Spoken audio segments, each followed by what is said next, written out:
Dalvin Cook was talking about he wants James to get 15 or 20. I don't know if I would have gone in that range either, but this is a really solid football player. I think at least for probably 3 years, this is going to age pretty well. All right, so you like the contract. You think it's a pretty good deal. I guess what Cook was looking for, because there was a question about what it is that he wanted. Did he want Saquon money? Did he want did he want to match that Christian McCaffrey, that contract that kind of seemed to be a landmark one in recent days for running backs, and yet he didn't get as much, but obviously still got paid well. But it sounds like he really wanted the guaranteed, and it looks like he got that guaranteed money. Yeah, no, absolutely. It's just that's always the biggest factor in all of these. So obviously it's a 4-year, $48 million contract. But again, once we get past the second year and into the third year, then you start to reevaluate where everything is at. All right, Dalton, apparently, you see, Boy Green, he does a lot for this show. One of the things he does is he's in a lot of ways, because he's been doing the web for a while. He's kind of as we say, a technical genius in this world. And I am still a technical neophyte. But apparently the first minute or two of our show, we weren't live for some reason. Even though I hit the live button, we didn't go live. So I don't know what happened, but we are live now. So don't worry. No need to worry about it. Just remind people today's broadcast brought to you by our friends at Box Drop Syracuse, the mattress and sofa outlet right here in central New York. And we'll find out a little bit more about our friends from Box Drop in a little bit. All right. We did touch on James Cook, so we'll move to some other running backs. I want to get to them all. This guy, we hadn't heard a lot because something happened to him on the 4th of July, but he's back at practice now. Let's talk about the return of Najee Harris, who's now with the Los Angeles Chargers. Yeah. I mean, you're talking about a Chargers team now. They were looking to improve a running back this offseason. Harris, obviously a productive veteran, and they got the first-round pick of Marion Hampton, and even the youngster from last year's draft, Kamani Vidal. You know this Jim Harbaugh, Greg Roman-led team is going to want to run the football. I mean, you guys even saw that in Western New York and Buffalo when Greg Roman was the offensive coordinator of the Bills. Anywhere he's been, he wants to emphasize the run game. That does get a little bit harder with the injury, the season-ending injury to Rashawn Slater, their left tackle. But to have a committee of Hampton and Harris, and even if Vidal works his way in that, it's a really physical group. I think that's always what Jim Harbaugh is trying to emphasize, whether he was at San Fran or Stanford or Michigan or now with the Chargers. He wants to be the most physical team on the football field. Najee Harris brings that size. We know he's durable. He's productive generally throughout a whole season. Is he the best back in the league? Not necessarily, but I think a rotation between him and Hampton especially is going to be a load for opposing defenses to deal with, as long as the Chargers can get things blocked up right up front. Yeah, let me ask you. I mean, we have these guys that, they have the hot camp, or they're kind of the talk of camp, or the talk of the preseason. I know we only have one game under our belt at this point, 1 week of preseason in the books in terms of games. You mentioned Omarion Hampton, so let's talk about him. I mean, there's a lot of buzz in the fantasy circles about him. He's moving up draft boards, as they say. Give me your early evaluation on this guy, and how much should we expect to see him play, especially now that we know Najee is back in the fold now? You're going to still see him play a lot. Look, first-round running backs don't get taken unless they're going to play a lot. And Hampton proved at North Carolina that he's a workhorse. And if something were to happen to Harris, or if they felt like Hampton had the hot hand, he's a guy capable of taking that 25 carries a game. He carried a huge workload at North Carolina. He continued to power through even when things weren't always ideal there, especially last year after Drake May leaving and the quarterback situation wasn't great. And what you're going to get out of him is two things. Straight line speed. If he's in the open field, he's a lot faster than he looks at 220 pounds, and he's physical. Behind Ashton Jeanty, he had the second most yards after contact in college football over the last 2 years, and Jeanty's the one guy that went ahead of him in the draft, right? So Hampton, you're getting a straight line, physical runner. Is he going to be the quickest laterally? Not necessarily, because he's a little bit bigger of a back, but he's got good quickness for his size. But size and speed and physicality is what you're getting, and that's exactly what Jim Harbaugh and Greg Roman were looking for in a lead back. All right, Jets fans may not want to hear about this guy, but let's talk about him because he's been a camp talk as well. Ran back a kickoff, right? I mean, my goodness, in the preseason opener, Travion Henderson, another name that's moving up fantasy draft boards. What are you hearing about Travion? What can you tell us about him? He's a home run hitter. I mean, honestly, that's what you see. What you saw on the speed with the kickoff, and I don't know that he did that a whole lot at Ohio State. I'd have to go back and look at that, but I think it's a great role for him, and especially when you talk about a backfield with a couple of veterans in Stevenson and Gibson. The one thing about Henderson is that he was just never able to take on the full workload at Ohio State, whether it be because of injuries or last year they had Quinshon Judkins alongside him taking half the carries or a little more than that. Henderson is a home run hitter. He's that guy. It almost feels like that guy in baseball that's like the platoon hitter that's still going to hit 25 home runs or so because you just know what you're getting out of him on those days, right? Henderson's a bit like that. So the durability, considering his time at Ohio State, is a little bit of concern. Like if he were to be the lead back and get 25 to 30 touches a game, something like that, I'd be a little worried about that just considering what we saw at Ohio State. But man, oh man, if you keep this guy at about 15, 17 touches a game, he's liable to hit a home run or two every single week. The speed is absolutely dangerous. It's very real. That's going to translate to the regular season. All right, home run hitters, let's talk about him. This guy may go both ways. A lot of people think he'll be a home run hitter taken near the very top of the draft. Let's talk about Travis Hunter and what his impact might be, and how much do you think he will play both sides of the ball? I think he's going to play a decent amount on both sides. I think it's going to be less so on defense because their depth at cornerback is better when you have Tyson Campbell, Jordan Lewis. I like Jerrion Jones in the slot. He was a rookie last year out of Florida State. I think he's going to play less on defense, probably still get some reps, especially in the case of an injury or somebody gets banged up during a game, something like that. But the main focus is going to be on offense and the idea that he and Brian Thomas Jr. can be one of the more dynamic receiving pairs in the league, right? Obviously, Liam Cohen is going to want to he's going to want to reel Trevor Lawrence in a little bit. Kind of got happy with throwing the deep ball too much last year, but I think that's the idea. Brian Thomas Jr. showed us an ability after the catch to win. Travis Hunter has an ability after the catch to win. I think you're going to see this offense operate a lot like Liam Cohen ran it with the Tampa Bay Buccaneers, where you're just getting the football to your athletes, and there's very few better, if any better athletes than Travis Hunter. He's a true 3-level threat, but I'm excited to see what those two guys can do close to the line of scrimmage and then after the catch with the ball in the hands. All right, as I mentioned earlier, and unfortunately, I guess we weren't live at the moment, Boy Green is not with us today, but he is traveling in the car. I said, hey, pop up in the comments if you want, Paul, and he is indeed popping up for all kinds of things, so let me bring in some more of his questions. Love, we heard about the thumb surgery, not on his throwing hand, the opposite hand. They expect him to be ready for the opener. Talk about what this might mean, or does it mean anything? I think it's just when you talk about any time that he misses in practice, especially with such a young receiving core and a guy like Matthew Golden, their first-round rookie receiver since 2002, just getting that chemistry and a lack of reps going into week one is maybe a slight concern. And then you talk about the mechanics of still a left hand being injured. It could change some handoff dynamics. It could change how much you're going under center, which they like to do in that offense. But as far as it being a major concern, like let's say like his knee injury last year was early in the season, I don't think it's as big an issue. You still have almost a month to go before the season actually starts. So get rested up. Don't worry about the preseason. Jordan Love has played enough that, preseason reps aren't going to matter too much for him. I think it's just about getting the wheels back on when he gets back into practicing 100%, especially with all the young players they have on that offense. Well, look, there is a bubbling story off the field of football that we have to talk about today, and that's what's going on in Nevada and John Gruden and his lawsuit. Nevada Supreme Court rules in his favor. What Gruden is trying to do here, and this goes all the way back to the emails that were let out and then end up costing him his job just a few games into the season with the Raiders. According to Gruden, really upset their entire season and didn't feel that what happened there was very, very fair. But Gruden's trying to get to the bottom of who leaked these emails and were they indeed leaked by the NFL. The NFL making some pretty wild claims in court, and right now the courts are siding with Gruden. So we may get to the bottom of this at some point. Let's talk about this whole John Gruden thing. Sounds like inevitably, and I don't know if it ever happens in the NFL, Gruden does want to get back to coach, but he wants to clear this matter up first, or at least get his side of the story out there. Let's talk about it. Well, I think it's a matter of even if he doesn't coach in the NFL again, because even recently he said he'd be interested in coaching college football as well. I think he is. Obviously, he's going to try to clear his name. There's two sides to any story. And I think more so than anything that actually went down, the NFL, and there's always enough conspiracies going around the NFL, it's probably going to be, is it a matter of violating any sort of policy of privacy, right? When you talk about private messages and things like that. So there's a lot of intricate details to go into that. They have to timeline everything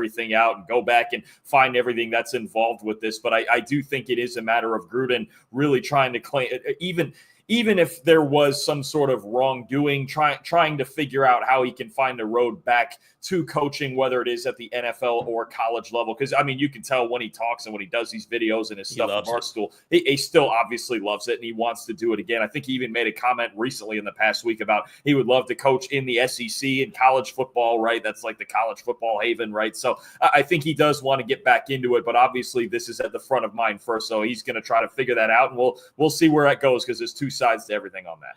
Yeah, no question. Always two sides to every argument, as they say. Today's broadcast with Dalton and our live broadcast brought to you by our friends at Box Drop Syracuse, the mattress and furniture outlet. Let's just take a moment and hear a little bit more about our friends at Box Drop. Considering that we sleep nearly 1/3 of our lives, buying the right mattress is essential. At Box Drop Syracuse Mattress and Sofa Outlet, you'll get a unique experience, one that saves you 30 to 70% off retail prices on top-of-the-line mattresses like Sapphire Sleep. At Box Drop, you'll schedule a mattress fitting appointment and get one-on-one service directly with Paul, the owner. No middleman. Family-owned, huge savings, no-pressure sales designed to save you time and money. And now Box Drop Syracuse has sectional sofas and love seats as well, with prices designed to fit your budget. Box Drop Syracuse Mattress and Sofas. Set up your appointment today at boxdropsyracuse.com. I'll tell you what, our friends at Box Drop will save you a lot of money. I've been in there and tried those mattresses. They are fabulous, as they say, and at like 1/3 the price, it is awesome. All right, let's talk about some more kind of camp guys making some noise. We can't talk football this week without talking about this guy, Shedeur Sanders, making some noise in preseason game number 1 for Cleveland. Still listed 4th on the depth chart. Dalton, what's going on in Cleveland? The Browns in another mess. Yeah, I don't think we need to be looking at the depth chart necessarily until we get it down to cut day and they really have the 53-man roster set. But no, I thought he played very well on Friday. Look, I think you talk about a guy who was composed. He wasn't worried about the pressure of the moment. It felt like it was a bigger deal to the rest of us than it was to him, right? What you like to see is a kid go out there under all that pressure in a very weird pressure situation, because we never see that much hype on a preseason game, and go out there and just play his game. To me, he looked the same as he did at Colorado. He was accurate. He made good decisions. He very rarely put the football in bad spots. Yeah, he tried to improvise at times a little too much and make plays, but when you're not getting that many practice reps, you might as well go out there and try to make plays, right? I don't blame him for that one necessarily. To me, it was roughly the same guy that we saw at Colorado, and that's a guy that was really good, and most people had as a top 2 quarterback in this draft, if not, maybe top 3 at the lowest. But he's a good football player, and I think, despite the lack of physical tools, he knows how to play the position. It's one thing I've always liked about him. He knows how to play the position. To me, he can process and read the field like an NFL quarterback. So I think he's given himself a legitimate shot at this backup job, but he's got 2 more weeks to prove it here. Yeah, no question about it. But, man, he's making some noise, and he looks so poised. That was the thing that I thought really stood out to me, was his poise, his command. He just looked like a vet. I know it's a preseason game. I never put much stock in preseason games. But did you see the same thing? Did you see a guy that looked like he had some poise?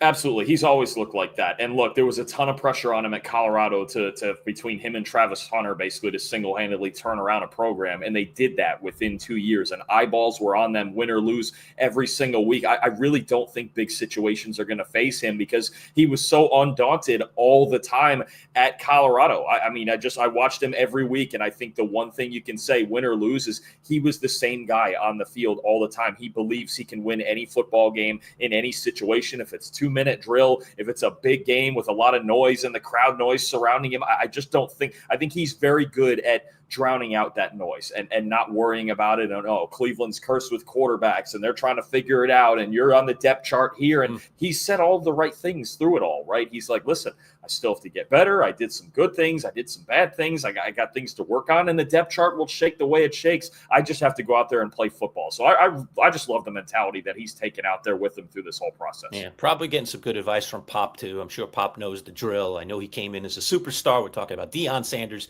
but he sees what's going on in Cleveland, and he wants his son to succeed. So maybe he's getting some good advice on the sidelines as well. I told you Boy Green would keep popping in some questions. So he sees your Jets cap there, Dalton. He says he was at camp yesterday, as I mentioned to you. Unbiased question. Who do you think is going to win the Super Bowl this year, and why is it the Jets? Okay, we could expect no less from Boy Green. Let's talk about the New York Football Jets. Well, I mean, everything lately for the Jets seems like a miracle when it goes right. So I'm not going to put them in the Super Bowl boat quite yet, even though things, coming out of camp and especially from Aaron Glenn seem a bit optimistic. I actually have yet to make my official Super Bowl pick. I'm kind of tied up between a few teams because I do think if they're healthy, I think Philadelphia's got a shot to repeat. And you feel like these quarterbacks in the AFC, right? Allen and Lamar and Burrow, they got to win one at some point, right? It's very rare that you see quarterbacks that good. I know we've seen guys like Dan Marino and guys like that in the past who were elite level players, legendary type quarterbacks, and didn't win one. But most of the guys that are as good as those three win one. I haven't made an official pick yet. That's probably coming in the next couple weeks. I think we're doing a prediction episode on our show at some point, but I think you're going to have a lot of the usual suspects. And I still think, and I know everyone's sick of hearing it, but you can't forget about Mahomes and the Chiefs, man. I mean, I know it's been 3 years in a row already. They've been there, but if they get healthier, especially if they get Rashee Rice healthy and off of, whatever suspension that he may get, but you're talking about Patrick Mahomes, you're talking about Andy Reid. It's just like the old days of Brady and Belichick. They're always going to be right there in position to get to the Super Bowl and possibly win it. Dalton, we don't have to talk about Josh Allen. We know what he's capable of, but let's talk about the other two New York quarterbacks. I want to start with this guy, Justin Fields. He's, Boy Green putting a lot of eggs in this guy's basket. It's been an up and down, a little bit tumultuous early part of his career. He's still really young, and now he's got Aaron Glenn here sitting as a mentor. What do you think Glenn can do to shape and mold this piece of clay, and can he turn into truly a franchise quarterback for the Jets? The second part is the hard part because we haven't really seen that in more than flashes, especially in Chicago when he got that extended chance, right? And last year he played decent football with the Steelers, albeit a bit conservative. And when they benched him, I think they were looking to get more aggressive with their passing game with Russell Wilson throwing it downfield. The second part, honestly, I think that's a low likelihood that he's the starter for the next 8 to 10 years. I do, but I think when you talk about Justin Fields, Aaron Glenn and Tanner Engstrand are going to want to make his life easier, right? I don't think he's a guy that you want going out there throwing the ball 45 times, right? There's very few guys in the NFL like that anyway. But what you saw in the first preseason game, I think, is everything that you want to see out of this Jets team and what Aaron Glenn is trying to do. They want to run the football. They want to get some play action concepts and trust their offensive line to protect in those moments. And then they want to be the more physical team on both sides of the ball. And to me, the encouraging part is they were just ready to play as a team. But as far as Fields goes, I don't think we should sit here and expect him to put up crazy numbers, because if he has to put up crazy numbers, I don't think the Jets are going to be very good. I think the idea is to be more physical, to get his legs involved, to win with play action. They don't have a ton of receiving options, right? They're very young at receiver. They're very young, obviously, at tight end. They may have the youngest tight end group in the league. So I think you want to keep this to 25, 30 attempts a game and really win with the running game and give him the supporting cast that he needs to play his role. Well, Dalton, we may not see him on the field soon, but Jackson Dart certainly made an impression in preseason game number 1. Again, looked like he had things under control. Again, I use that word, poise, showed some poise in the pocket. Talk to me about when you expect the Giants to go to Dart. Are they better off not going to him at all this entire season? Would that be the ideal strategy for the Giants? That's what I happen to think it is, and I hope that that's what it ends up being this season. No, I agree. I think for me, and the adjustment he's making coming from Ole Miss and that offense, that's a very college-y offense. That's the best way I can put it. He does need time to adjust to just life in the NFL and how NFL offenses work and how Brian Daboll's offense works. Now, I do think there's a chunk of it that's going to be tied to wins and losses, right? If Russell Wilson is 3-6 in his first 9 games, I think then the heat really starts to turn up. I think the Giants, with their defense, with bringing in the veteran in Wilson and having this idea that Dart is going to sit back and be the understudy, they want to win some games in the process. And Brian Daboll and Joe Shane really need to win some games in the process. So if the Giants are something, in the wild card race when we get into mid to late November, I think you're going to see Dart sit the whole year until maybe they're mathematically eliminated. But I do think a part of this is going to be tied to wins and losses and just how Russell Wilson is performing and how this offense looks with Wilson. Because look, the idea of it, of getting Wilson, of getting even Jameis Winston and then drafting Jackson Dart is they need to get vertical. They were missing that with Daniel Jones. He was in this 15 to 20-yard bubble near the line of scrimmage. Yeah. They're trying to get vertical. They have a bunch of really good deep throwers on the team now, including Dart. You saw that in the preseason game with the touchdown. But that's the idea, is they need a vertical passer. If Wilson is productive for the entire regular season, I think you'll see him play the entire regular season. All right, let's work our way over to this comment by Boy Green, which is in my list of questions here as well. We got some guys that are having some contract issues. James Cook might be solved now, but Micah Parsons is not solved. Trey Hendrickson is not solved. Terry McLaurin is not solved. Do you see all of these guys staying with their current teams? Is there any mishmash here that you could see going wrong as they all continue to either hold in or hold out of camp? I think the most likely thing for this year is that they're all with their same teams. I mean, all three of those guys are just so important, right? Trey Hendrickson is the Bengals' only legitimate pass rusher. Micah Parsons basically is the Cowboys' defense. And Terry McLaurin, look, some people want to say Washington is a dark horse Super Bowl contender with everything Jane Daniels there and all that, but they're not without Terry McLaurin. They take a step back. I'm not sure I'd pick him to make the playoffs without Terry McLaurin. That's how important he is to their team. So I think for this year, all three of them eventually are going to sign. It's going to go right down to the last minute. We've seen even last year, there was a couple of situations in San Francisco where I think it was Trent Williams and Brandon Ayuk signed like the week of week one coming up, right? Yeah, so right. It's one of those things where I think for this year, they're all going to stick around. If you told me a guy next offseason that I think could be playing for a new team, I'll say Trey Hendrickson. That just seems to have been on tenuous ground for a long time. He's a little bit older, obviously, than a guy like Parsons, and I think there's still some teams with pass rush needs that would love to have Trey Hendrickson even at 31, 32 years old.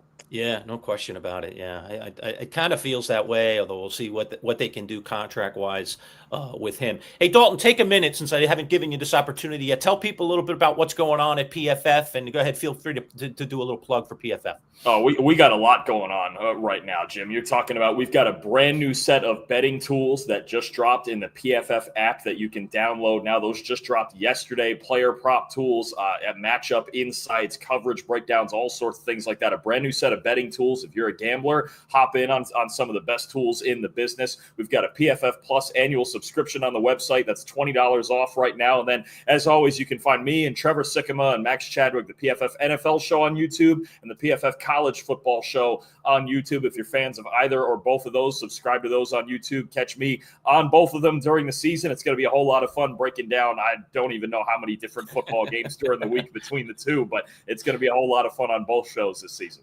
Oh, we got this cool thing in TV, Dalton, and that is sometimes when you screw up, you get a second take, right? You're out doing a live remote or something, and you flub the intro or something, and you get a second tape. Well, as I told you, I flubbed the beginning of the show for some reason. I thought I hit record and we were live, and we weren't. And Paul is calling me on the phone. I'm like, why is he calling me in the middle of a broadcast? And I realized, oh my God, it isn't live. We aren't rolling. So I'm going to go back and ask you to please have a second take on the James Cook situation in Buffalo. Obviously, story number one this morning. So let's go back and talk about it again. My question that I asked you at the top of the show was, how important is this to the Buffalo offense? Talk to me about James Cook and having him in the fold, and Buffalo now kind of having all their players at this point in the fold as they head into what they hope will be a Super Bowl contending season.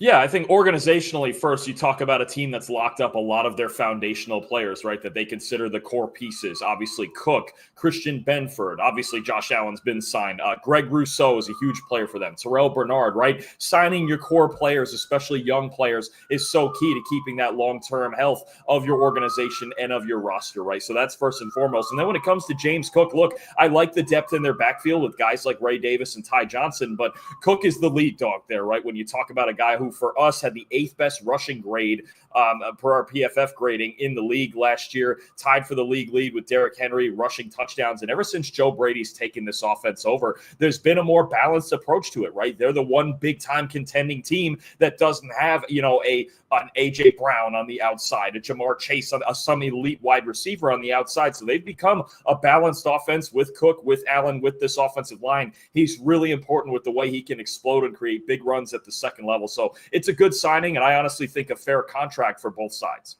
And yeah, let's just finish on that note with Cook about the contract. So again, 4 years, $48 million extension, but 30 of it guaranteed. It seems like the guaranteed money was a big part of this. So again, comment on the contract itself. Is this a good deal for the Bills? Is it good for Cook? Is it good for both sides?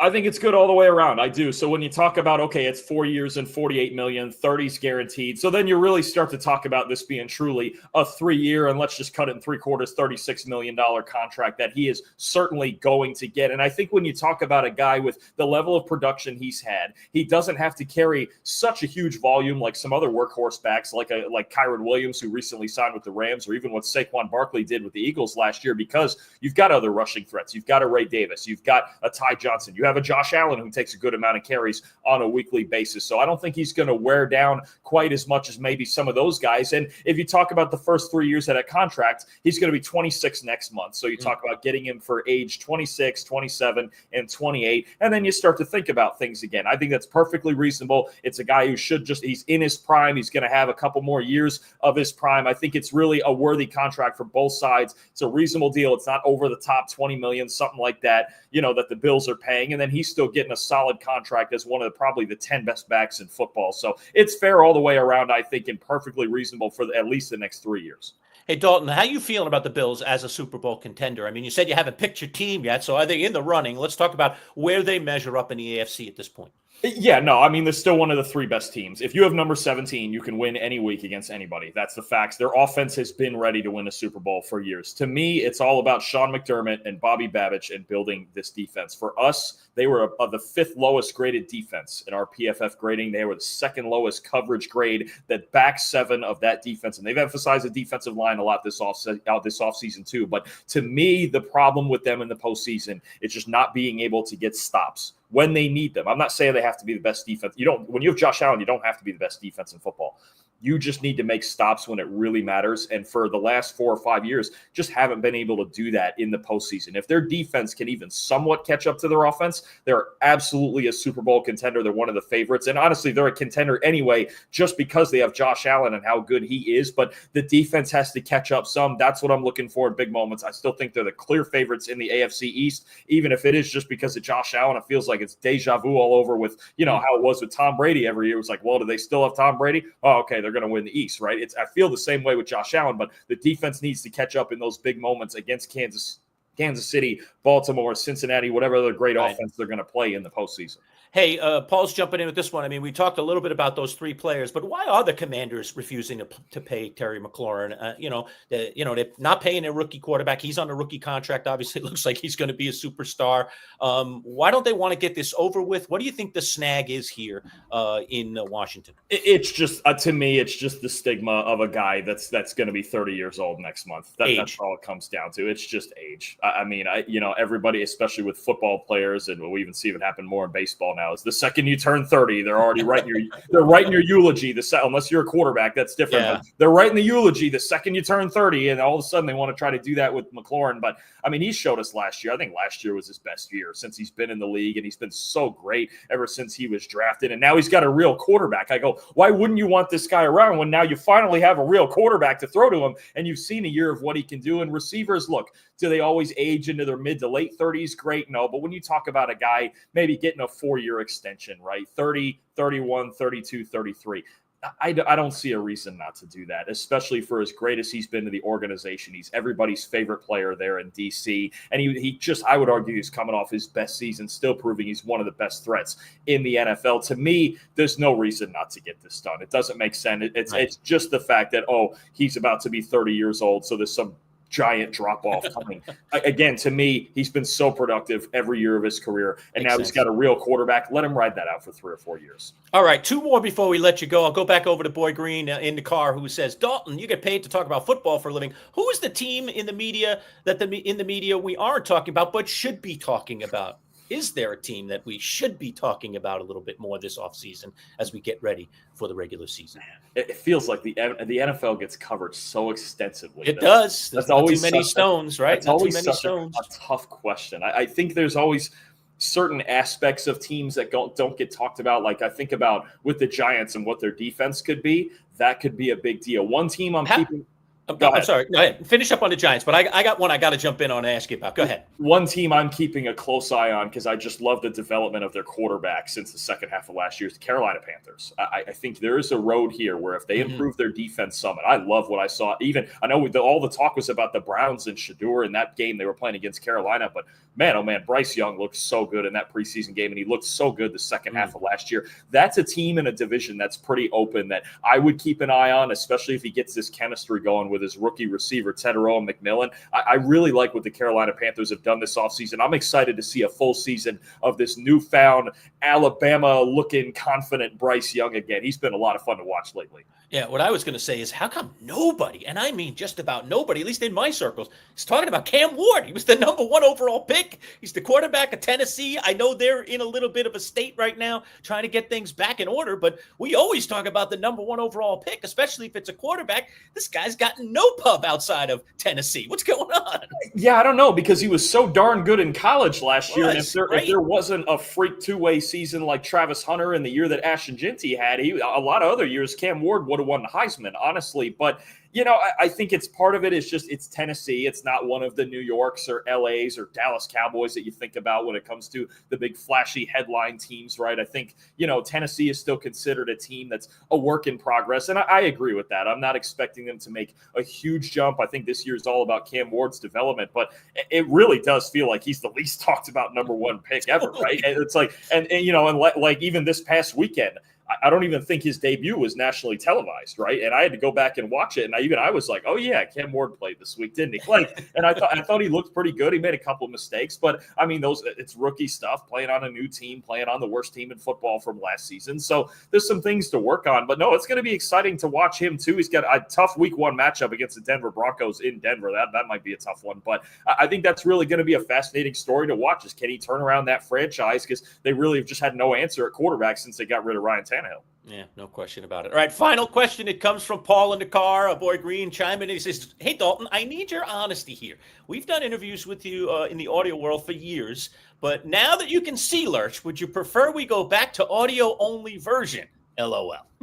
No, absolutely not, man. The best thing about it is we get to see the great backgrounds that we each have back there. I see the Jets stuff, the Giants. I don't see my New York Mets represented in there somewhere. Sometimes I'm wearing a Mets hat. You're right. I don't think I have any Mets paraphernalia, and I am a diehard Met fan, by the way. Oh, okay, good. Then perfect. Yeah, then I'm absolutely good with seeing everything. You get my music wall behind me and all these signed CDs and all this nonsense I have behind me. It's always good. That's always a fun part, is to just see what has everybody got in the background back there. Is that Malik Neighbors jersey and LSU? One? Yes, it's an LSU Neighbors jersey there. Yeah, I can move the mic away a little bit. Yep. There you go. Beautiful man, number 8. He and Jaden were just so good down there. It's crazy. But no, I mean, you dug up the LSU jersey to go with the football. I mean, that's always the fun part to it. But no, absolutely. The video version is just fine. I always love seeing the live reactions and the expressions, and who knows what sort of still shots and memes will come out of this show, because there's always something coming from me. But we'll have a lot of fun with this throughout the season. Yeah, and I change up that jersey behind me. You'll notice from time to time, all of a sudden it'd be a Syracuse-related jersey, or Eli Manning I throw up sometimes. I got a bunch. I got a LaDainian Tomlinson powder blue Chargers. If you get the nicest jerseys.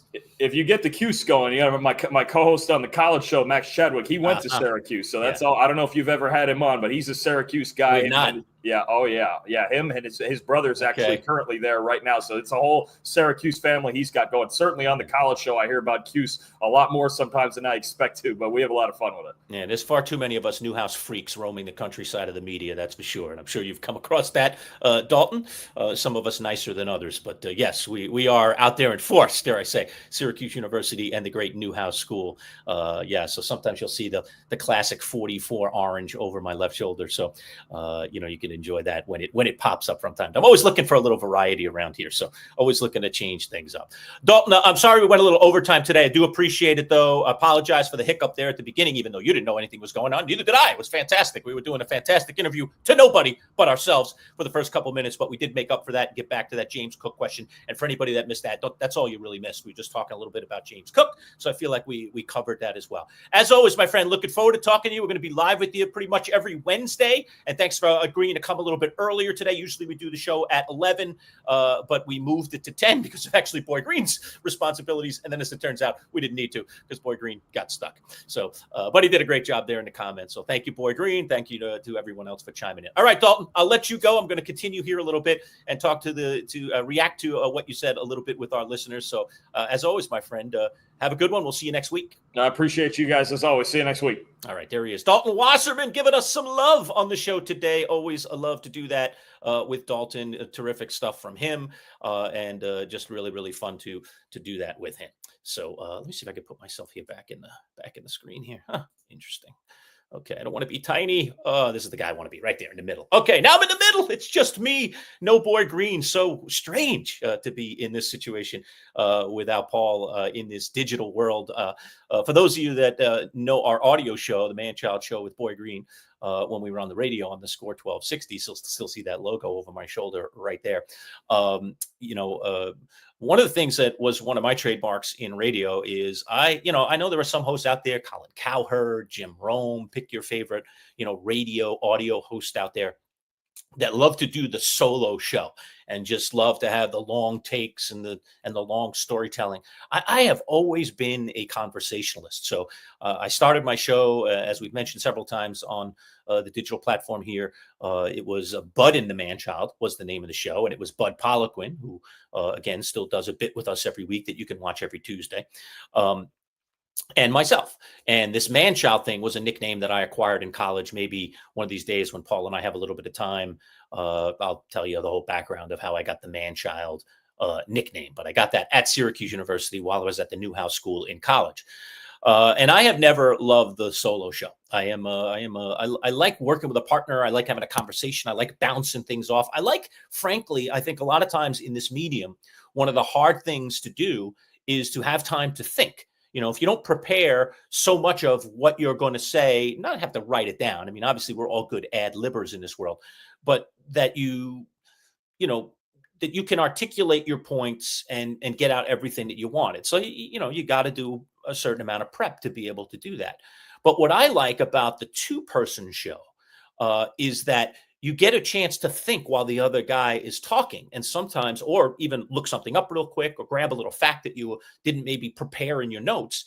And it makes for a better show. Plus, I just like having conversations with another person versus I know I'm having a conversation with those of you that are watching me live right now. I understand we're having a conversation. There's a bunch of you out there having a conversation with me, but that conversation isn't interactive between the two of us. Of course, I can jump on over to the comments and see what you have to say over there, and that can start a little bit of a conversation. But outside of that, hey, it's a little bit different. So I'm not a big just talk to space, talk into a microphone and have this imaginary audience out there. I like to have that partner and then let that audience be entertained by that. But I will hang with you for at least for a little bit longer to react to some of the things that Dalton said. First of all, as you heard, and I apologize again for my technical snafu. I'm getting better and better at this every day, but and you live and learn from your mistakes. But I thought I hit roll record or roll live. There's a little click button on our little platform here to go live, and I think you have to hit it twice. So I hit it once, and I thought it was already rolling, and then I brought Dalton in and was playing the music and not paying any mind. And then I look over and I see my phone's ringing. Paul is calling me, and I'm like, am I recording? And I'm like, am I on? And I'm like, no, I'm not. I can see I'm not on. So now we're all on, but I hit that button a little bit late. So my apologies. We actually were there pretty close to 11.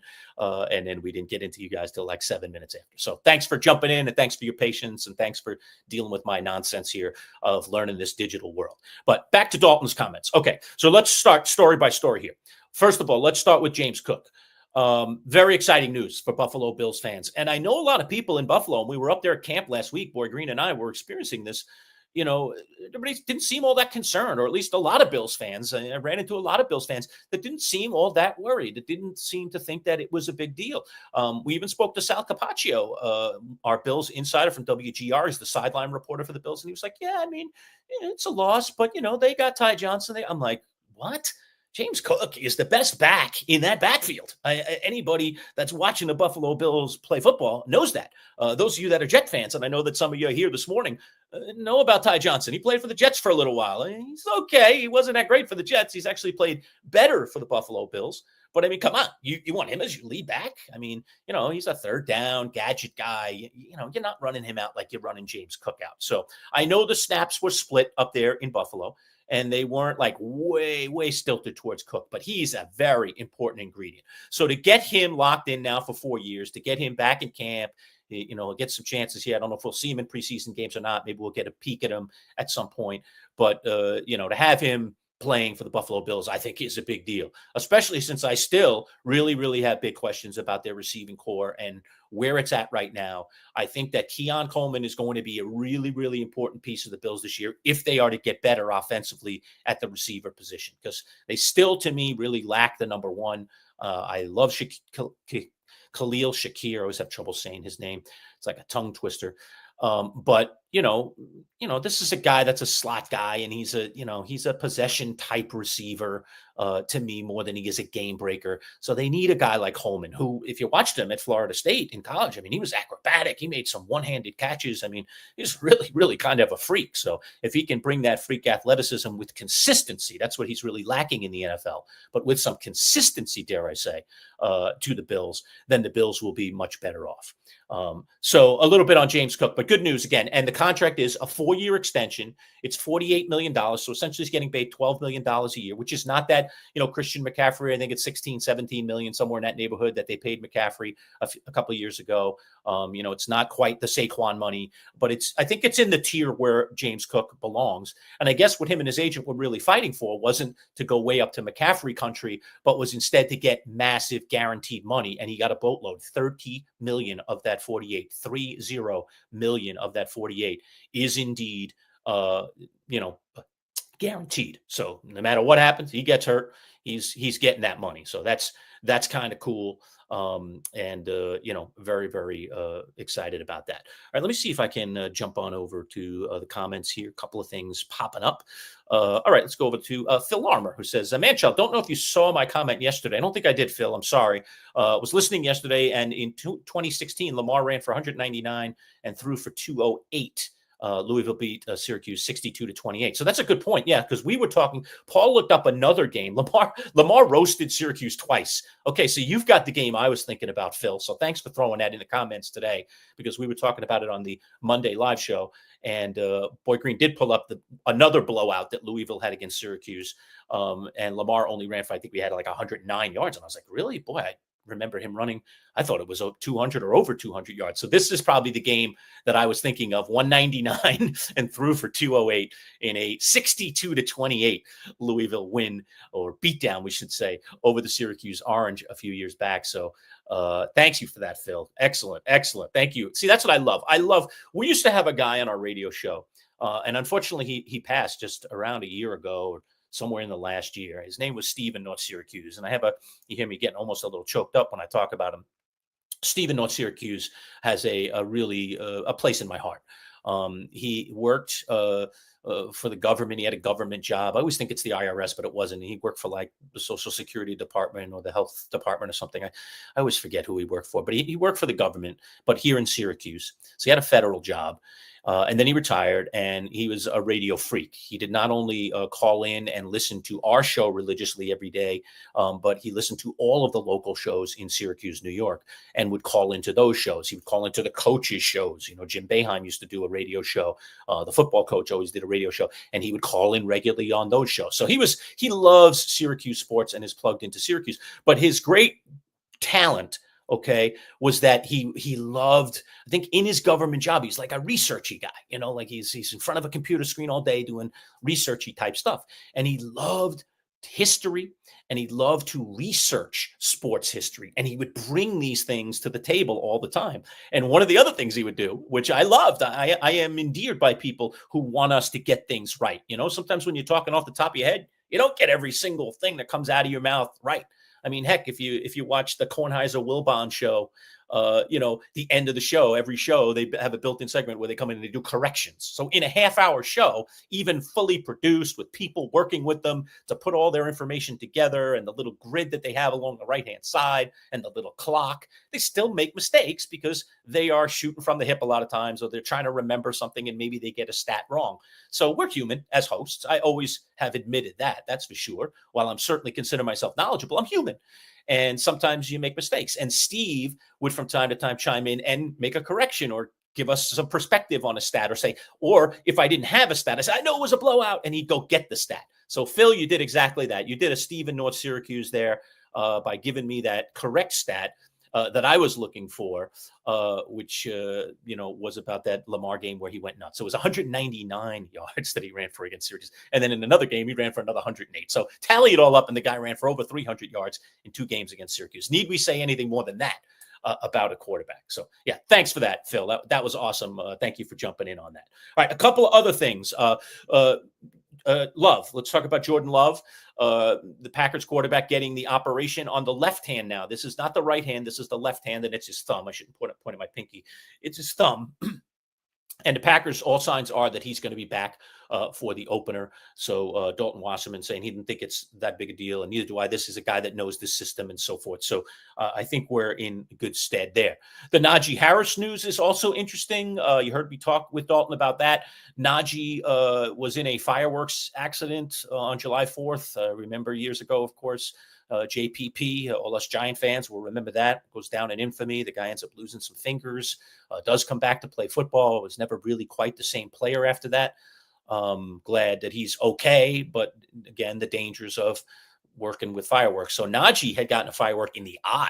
So that sounded crazy, like, whoa. And it was very, very hush-hush about, how bad it was and what kind of recovery time and stuff. But obviously he's doing fine. So he's back in camp with the Chargers, and that'll be a very interesting backfield. How is that backfield going to go down, especially for all us fantasy freaks out there with Omarion Hampton, who's kind of the young upstart, getting some reps, especially while Najee's been out. All right. And now Najee back in the fold. And how were they 50-50 that? Is it going to be a little more the vet in Najee, or are they going to see the immense talent in Hampton? And is it going to be like a 60-40 Hampton? And they're going to let that game breaker kind of do things? Because we know what Najee is. But we don't really know for sure what Hampton is yet. But, those coaches, they like those, as they say, those bright, shiny objects sometimes. So we'll see how that all goes down. All right, I want to get to a couple of other topics. Let me just give myself a breather since I'm doing all the talking. Feel free to jump in the comments. So if you are watching live, jump in a question, a comment, anything you want, and I'll try to pop them up while we do a few more minutes after this break. Yeah. So we'll do a few more minutes right after this break. I just get a word here from our friends at Box Drop Syracuse, the mattress and sofa outlet, who are the presenting sponsors of today's broadcast. Stick around. Considering that we sleep nearly 1/3 of our lives, buying the right mattress is essential. At Box Drop Syracuse Mattress and Sofa Outlet, you'll get a unique experience, one that saves you 30 to 70% off retail prices on top-of-the-line mattresses like Sapphire Sleep. At Box Drop, you'll schedule a mattress fitting appointment and get one-on-one service directly with Paul, the owner. No middleman. Family-owned, huge savings, no-pressure sales designed to save you time and money. And now Box Drop Syracuse has sectional sofas and love seats as well, with prices designed to fit your budget. Box Drop Syracuse Mattress and Sofas. Set up your appointment today at boxdropsyracuse.com. All right, we're back. Manchild Show with Boy Green Digital. No Boy Green today. He is traveling back from Jets camp. Had a fabulous experience, it sounds like, yesterday down there in East Rutherford. And don't forget that Boy Green and I will be joining you in his big tailgate / Jets event, Jets Cowboys, mid-October, early October. My son and I will be on the trip. So I know some of you that are in the feed right now will listen to this video will be there as well. We have about 60 people coming to cheer on the Jets Jets, and there's no better team to cheer against than the Dallas Cowboys, which is why I'm going, baby. It's all about anti-Cowboys for me. So I'll be wearing Jets green that day. My son Isaiah will be with me as well. He lives down in the New York metropolitan area, so it's going to be a lot of fun to do that. And of course, I've been hearing about all the lovely, lovely food being prepared by the chef, who is a big fan of Boy Green's digital platform at Boy Green Daily. So check that out as well, of course.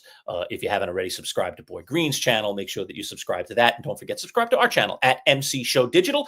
We are moving quickly above 200 subscribers and heading towards 300. And once we get to 300, the David Tyree, The Catch, right above me here on my wall, signed, beautifully framed and signed picture, we're going to give to one of those 300 people going out the door in the frame with the mat, the whole 9 yards, just coming off my wall in a nice, safe envelope to you. And you'll get to put it in your man cave or on your wall or wherever you're going to display it. Obviously, if you're a Giant fan, you might like that a little bit more. But even as a Jet fan, I mean, think of it. I mean, the Patriots going down, an undefeated season, washed away. Come on, man.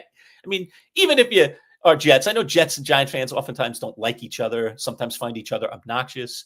the fact of the matter is that, beating the Patriots, no matter who it is always a fun thing. Speaking of the Patriots, you heard me talking about Travion Henderson with Dalton Wasserman a little bit. So here's another guy.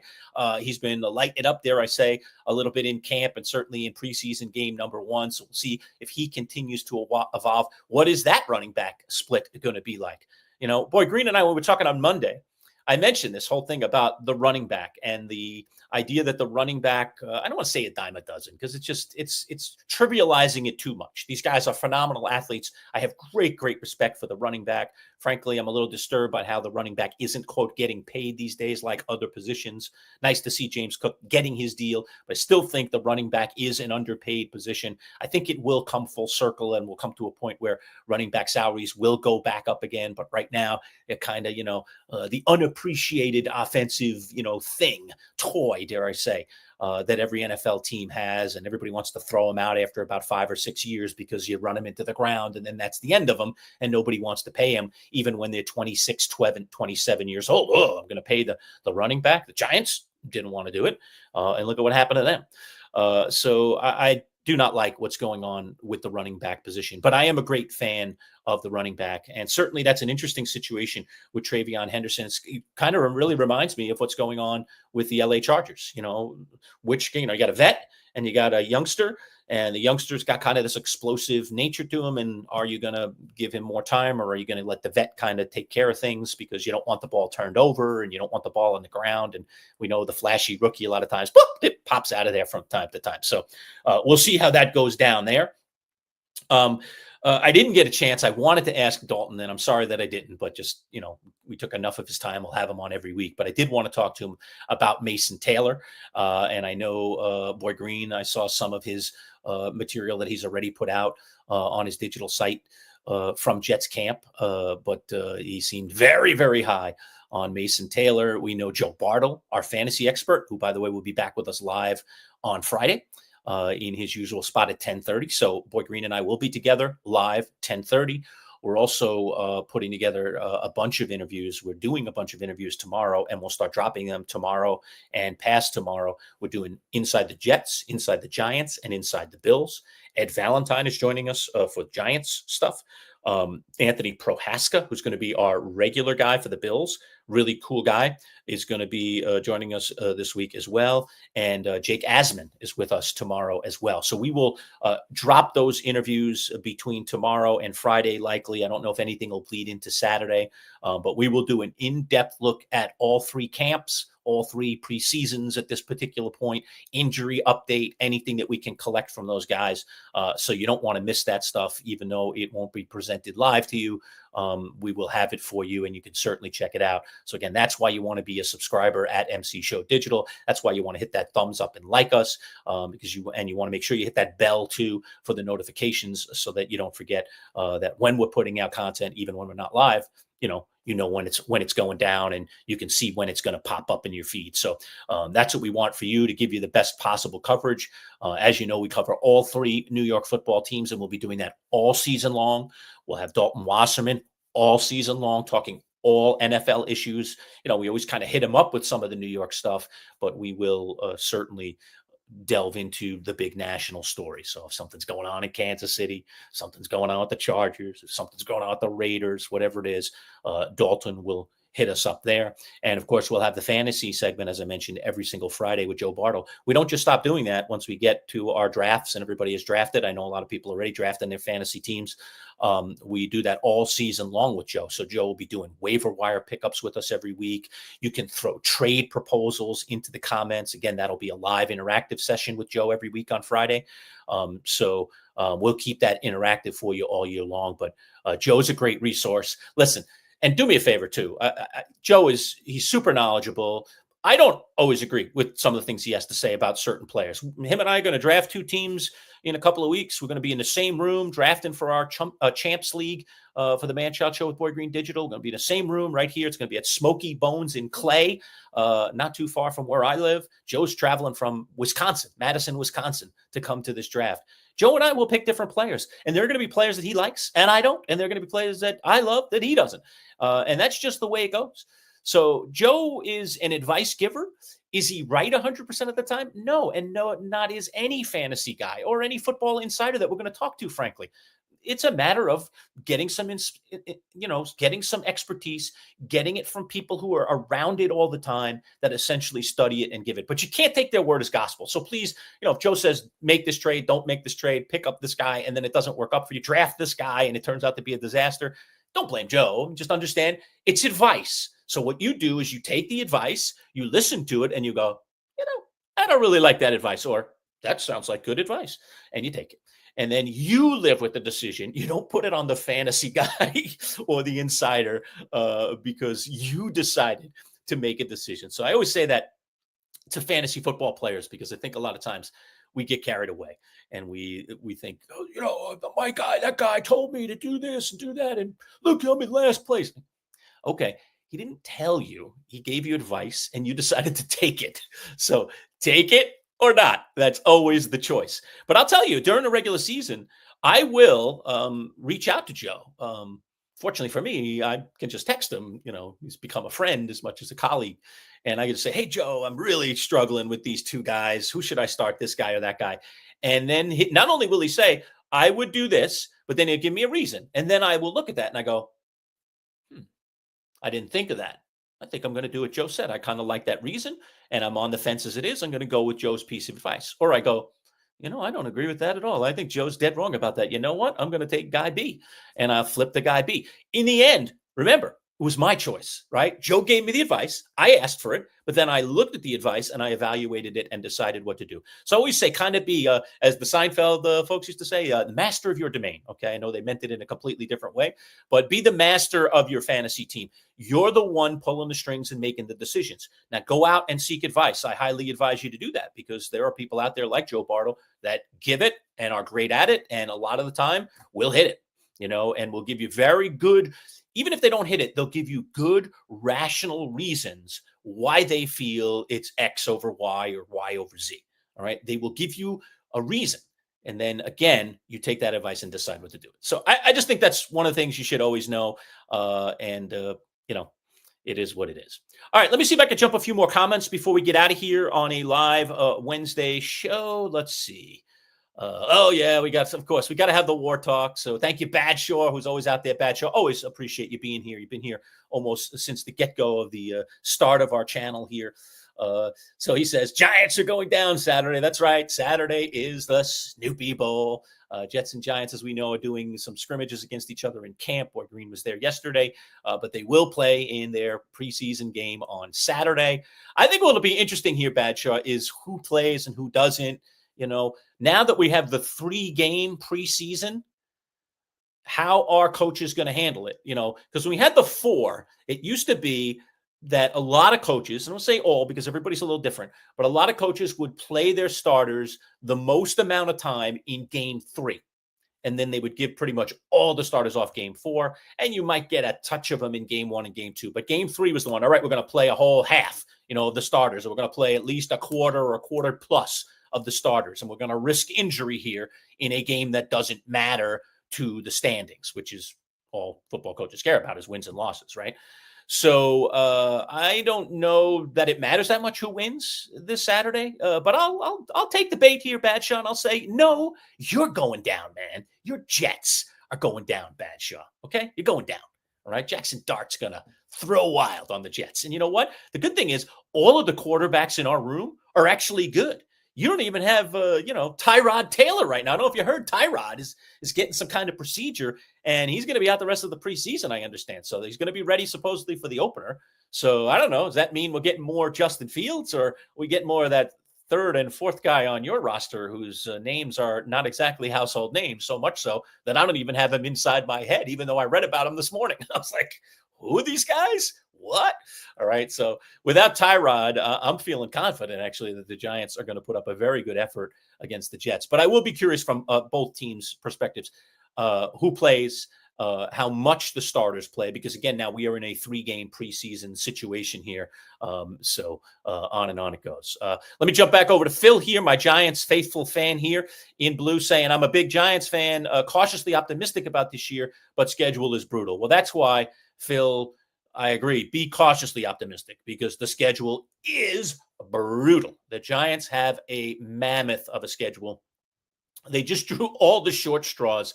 I still struggle to understand these days. Years ago, the NFL put in place a system that was supposed to essentially make the teams that had bad records, the worst teams in the league, play the easiest schedule the following year, at least theoretically. All right. And of course, there's always teams that climb from the bottom in a year and become miraculously good. Maybe they draft the quarterback of their dreams. Something happens. They make a big trade, whatever. Team just comes together. So there are reasons sometimes why teams pop from the bottom of the standings to the top, even in a singular year. But barring that, the schedule was to be designed outside of your division to be that way. And then all this, you got to play this division and this division outside of your division began to come into play. I don't even know how many years ago that was. And the Giants have just drawn the short straw, and they've got two brutal other divisions that they're going to play. And then you only have a few free games. All right, so in those free games, they gave the Giants a little bit of a break because they were one of the worst teams in football last year.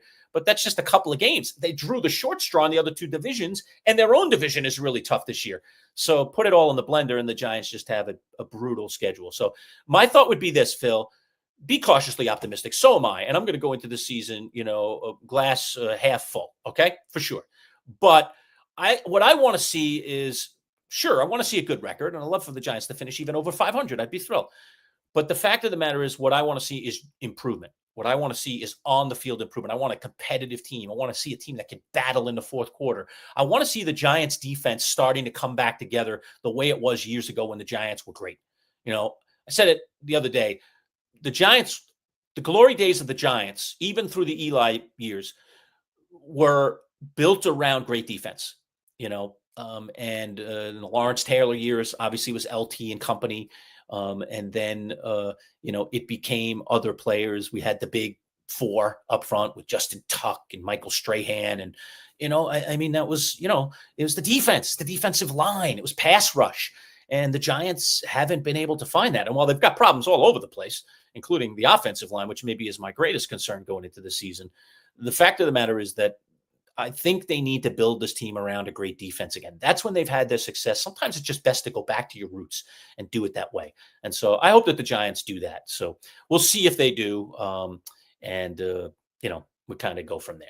Hey, Boy Green's still out there chiming in on the chat. So let's go to him. He says, do any of the starters even play? I don't know, especially when they do a joint practice against each other. That's a good point. So these two teams are, battling on the practice field. I heard Boy Green in his show earlier today talking about, on one field, he said, unfortunately, it was the furthest field that from where he was sitting, because if you've ever gone to Giants or Jets camp, and I've had the pleasure to go to Giants camp just the year that Saquon was a rookie. So I'm going back a little ways.